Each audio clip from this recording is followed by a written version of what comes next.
नमस्कार दोस्तों, आज मैं आपके लिए बहुत ही इंपॉर्टेंट क्वेश्चन लेकर के आया हूं, तो पूरा वीडियो देखिएगा। चलिए स्टार्ट करते हैं। पहला सवाल है 2 की पावर x प्लस 2 की पावर x माइनस 2 बराबर 68, तो x बराबर क्या होगा। देखिएगा ध्यान से। यहां पे 2 की पावर x है प्लस 2 है, तो इसको हम क्या कर सकते हैं। देखो 2 की पावर x है और एक और है 2 की पावर प्लस में 2, तो इस 2 की पावर x को मैंने लिख लिया, इस 2 को भी मैं 2 की पावर 2 लिख सकता हूं। कैसे? गुने में 2 की पावर 2, इसको मैंने दोनों पावरों को अलग अलग लिख लिया। अब प्लस का साइन है, 2 की पावर x है, जो दूसरी पावर है वो माइनस में है। देखो यहां प्लस में थी तो मैंने इंटू में लिख लिया। अगर यहां पे भी प्लस में होती तो मैं बिल्कुल ऐसे ही इंटू में लिख सकता था, गुने में लिख सकता था, लेकिन माइनस में है तो इसको हम नीचे लिखेंगे। 2 की पावर 2 प्लस बनाना है तो हमने नीचे प्लस बना लिया। बराबर में क्या है? 68। x का मान पूछा है, क्या होगा। देखिएगा ध्यान से देखना प्रश्न को, बहुत अच्छा सवाल है ये। 2 की पावर x यहां पे भी है, 2 की पावर x यहां पे भी है, तो 2 की पावर x आ जाएगा कॉमन। अंदर क्या बचेगा? 2 की पावर 2 का मान 4, यहां से 2 की पावर x कॉमन चला गया तो यहां पर 1 बचा। यहां पर 2 की पावर 2 का मान 4 बराबर 68। सही है। अब देखिएगा 2 की पावर x इंटू 4 चौके 16, 16 में जोड़ देंगे 1 तो 17 बटे में कितना 4 बराबर कितना 68। 17 से 68 4 बार में कटेगा, ठीक है। तो 2 की पावर x बराबर 17 से 68 4 बार में कट गया, 4 का गुना 4 से होगा तो 16, ठीक है। अब 2 की पावर x बराबर इस 16 को हम क्या लिख सकते हैं? 16 को लिख सकते हैं 2 की पावर 4 का मान 16 होता है। अब देखो बेस समान है, जब बेस बराबर है तो पावर भी बराबर हो जाएगी, यानी कि x बराबर हो जाएगा 4 के। x का मान हमसे पूछा था जो कि 4 है। बी ऑप्शन बिल्कुल सही जवाब है। अब देखते हैं अगला प्रश्न। अगला प्रश्न है 3 की पावर 4 और 4 की पावर 3 में कौन सी संख्या बड़ी है। जब तक हमारा बेसिक क्लियर नहीं होता है ना, तो हम सवालों को गलत कर देते हैं। हमारा बेसिक क्लियर होना बहुत जरूरी है। जैसे कि यहाँ पे क्वेश्चन है ना, इसको मैं देखो बिल्कुल शुरू से लेके चलता हूं।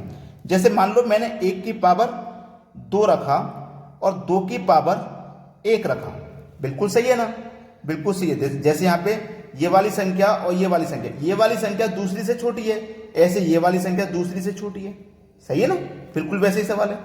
ये 4 है, यहाँ 3, यहाँ 2 है, यहाँ, यानी कि इस पावर से ये वाली पावर 1 कम है, तो यहाँ पे भी मैंने 1 कम ली। अब देखो 1 की पावर 2 का मान क्या होता है? 1 की पावर 2 का मान 1 होता है, 2 की पावर 1 का मान 2 ही होता है। समझ लेना अभी मैं जो समझाने वाला हूं, समझो अभी। फिर इसके बाद मैंने और संख्या ले लूं, 2 ले लिया, यहाँ पे 3 ले लेता हूं। देखो यहाँ पे पावर 3 रख देता हूं, यहाँ पे पावर 2 रख देता हूं। अब इनमें कौन बड़ा? 2 की पावर 3 का मान 8, 3 की पावर 2 का मान 9। और बड़ी संख्या लेंगे तो बिल्कुल यहीं पे पहुंच जाएंगे। 3 की पावर देखो 4 और 4 की पावर 3, 4 की पावर 3 और 3 की पावर 4। 3 की पावर 4 का मान कितना होता है? 3 की पावर 4 का मान 81 होता है और 4 की पावर 3 का मान 64 होता है। तो इसमें आप कुछ समझे या नहीं समझे? देखो पहली वाली संख्या यहाँ पे 81 है, दूसरी वाली संख्या 64। यहाँ पे पहली वाली संख्या 8 है, दूसरी वाली 9। यहाँ पे पहली वाली संख्या 1 है, दूसरी वाली 2 है। समझना प्रश्न को। यहाँ पे पावर देखो छोटी थी, यहाँ पे भी पावर छोटी थी और यहाँ पे भी छोटी है। यहाँ पे पावर छोटी थी तब भी आंसर बड़ा आया, यहाँ पे पावर छोटी थी तब भी आंसर पहली से बड़ा आया। यहां पे पावर छोटी थी लेकिन इस बार आंसर बड़ा नहीं आया, छोटा आ गया। समझ रहे हो ना?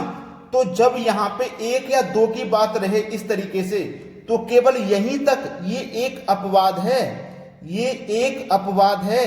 केवल यहीं तक संख्याओं का मान दूसरी संख्याओं का मान बड़ा होगा और उसके बाद में संख्याएं जब नीचे बढ़ती चली जाएंगी तो दूसरी संख्याओं का मान छोटा होगा, पहली संख्या का बड़ा होगा।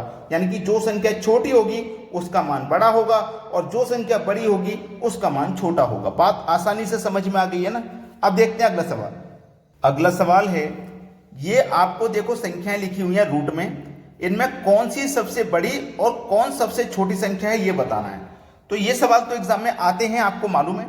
तो इसमें छोटी और बड़ी बताने का सबसे सरल तरीका है कि आप पहले इसमें देखो कि कौन सा मान सबसे बड़ा है संख्याओं में, कौन सा सबसे बड़ा मान है। पहले देखो इन दोनों का अंतर करोगे 2, 11 और 9 का अंतर 2, यहाँ पे भी 13 और 11 का अंतर 2, 17 15 का अंतर 2, और 15 13 का अंतर 2, अंतर सभी में समान है। आप इसमें देखो किस संख्या का मान सबसे बड़ा है, जैसे कि सबसे बड़ा मान है 17 और 15, ये सबसे बड़ा है, ठीक है। 17 और 15 ये सबसे बड़ा मान है, तो जो सबसे बड़ा दिखाई देगा आपको वो सबसे छोटी संख्या होगी, याद रखना। जो सबसे बड़ा ध्यान दिखेगा वो सबसे छोटी, और जो सबसे छोटा है 11 और 9, देखो सबसे छोटा है 11 और 9, ये सबसे छोटा है ना, तो इसका मतलब है कि ये बड़ी संख्या है। तो इस तरीके का सवाल कभी भी एग्जाम में आए तो आप फटाफट कर देना। ये क्या है आपकी बड़ी संख्या, 17 15 ये बड़ी संख्या है, ठीक है। वो सॉरी छोटी, गलती से बड़ी लग गया, छोटी संख्या है। और 11 9 ये आपकी बड़ी संख्या है। उम्मीद करता हूं इस तरीके के सवालों को आप चुटकियों में सॉल्व कर दोगे। अब देखते हैं अगला सवाल। अगला प्रश्न है, ये सवाल तो आपने 100% एग्जाम में देखा ही होगा, किसी भी एग्जाम को उठा के देख लेना, सवाल आता है और मात्र 5 सेकंड में आप इसे करोगे। आज के बाद 5 सेकंड में कैसे करोगे, 5 सेकंड में मैं आपको बताता हूं। इधर वाला पक्ष देख लो और इधर वाला पक्ष देख लो, दोनों में संख्या समान है, 3 3 2 2 3 3 2 2, पक्ष दोनों देख लिए, संख्याएं बराबर है। फर्क है तो इस साइन का बीच में, यहां पे माइनस का साइन है, तो जब माइनस का साइन यहां पे रहेगा तो ये पहले वाली संख्या ले लो √3, और दूसरी संख्या आपके पास क्या है √2, यही दो संख्याएं तो हैं। जब माइनस का साइन रहे तो इन दोनों संख्याओं का आपस में मल्टीप्लाई कर देना, ठीक है, समझो। तो √3 का गुना √2 से करूंगा तो ये √6 हो जाएगा, समझ लिए, √6 हो गया, और इसका गुना फिर 2 से कर देना, यही आंसर है, सवाल खत्म। 2√6 किस ऑप्शन में, ये देख लीजिए सी ऑप्शन में। लेकिन ये केवल जब करना है जब माइनस का साइन हो, अगर प्लस का साइन रहेगा तो ये तरीका नहीं लगेगा। माइनस का साइन रहेगा तो इन दोनों संख्याओं का आपस में गुना, फिर 2 से गुना, बात खत्म हो गई। चलिए अब देखते हैं अगला सवाल। अगला प्रश्न है, प्रश्न देखोगे, दोनों पक्षों को चेक करोगे तो संख्या समान है, 7 7 5 5, संख्या समान है।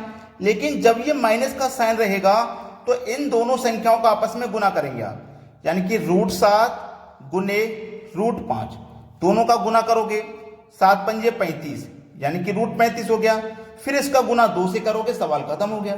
2√35 पहला ऑप्शन प्रश्न का बिल्कुल सही जवाब है। अब देखते हैं अगला सवाल।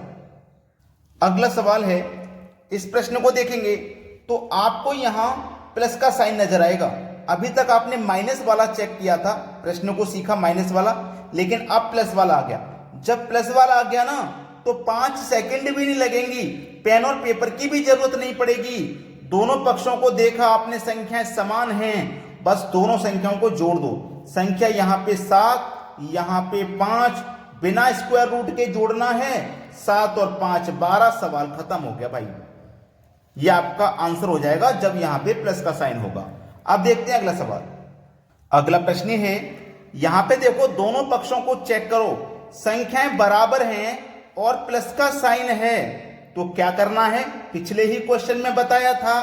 कमेंट बॉक्स में अपना अपना आंसर कमेंट कर दीजिए भाई, यहां पे क्या आएगा। और अभी तक अगर आपने लाइक नहीं किया है वीडियो को तो लाइक कर दो और सभी दोस्तों में शेयर कर देना, ठीक है दोस्तों, धन्यवाद।